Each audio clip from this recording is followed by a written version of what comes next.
Паўгады працы, дэталі ад матацыкла і аўтамабіля і жаданне стварыць нешта зручнае і незвычайнае. Усе кампаненты гэтага трыцыкла. І калі для Валерыя Юнчыца гэта адна з чарговых распрацовак, то для Романа Петрушыка першы канструктарскі вопыт. Такі транспорт будзе цікавы ў першую чаргу людзям з абмежаванымі фізічнымі магчымасцямі. Полностью управление ручное. Рукой заводим, запускаем. Рукой включаем передачи, рукой тормозим. Кроме того, кресло у нас регулируется, можно откидываться назад или передвигаться, для того, чтобы в пути можно было отдохнуть. Вот, примерно вот так. Можно было отдохнуть и продолжать свой путь. Скажем, за грибами, на рыбалку. Мне очень нравится работать с техникой, и тем более еще больше нравится что-то самодельное делать. Но здесь основой является минская рама с минского мотоцикла, от велосипеда АИС здесь даже есть запчасти, трубы с автомобиля «Жигули», это вот с Мерседеса 123-го.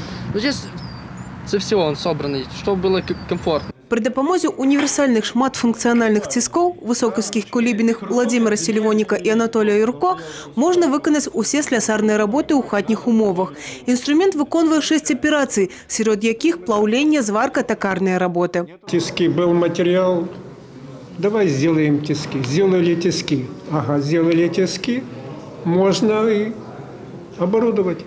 Да. Оборудование и потихоньку дорабатывали. Одно, другое, третье, там и четвертое. Как только появились тиски, значит, сразу мысль такая появилась, что надо многофункциональное делать. Насчет применения, то да. Это в различного типа мастерских и в домашних условиях, то есть в гаражах или в подвальном помещении. Он не требует много пространства. На стварэнне такога інтэрактыўнага дапаможніка Святлану Пракапец натхніў маленькі сын. Пано стварыла ўсяго за тыдзень. Хутка знайшлася і тэхнічная складаючая. На небе появилась черная точка. Им прогремел гром. То есть проходит озвучка. После грома у нас пошел дождь. То есть дождь здесь изображен в виде капелек. Дождь изображен в виде капелек.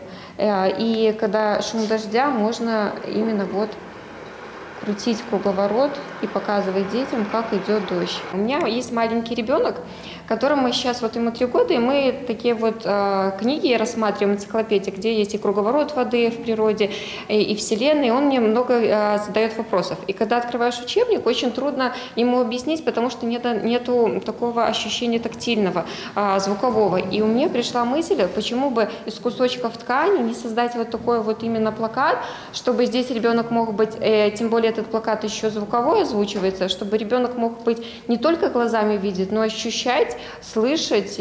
Злёт вынаходнікаў і рацыяналізатараў сабраў навучэнцаў і работнікаў устаноў прафесійнай адукацыі з усёй вобласці. Сегодня в нашей системе профессионального образования ребятам создаются условия, кроме освоения основной своей профессии, в свободное время ходить и заниматься изобретательством и рационализацией.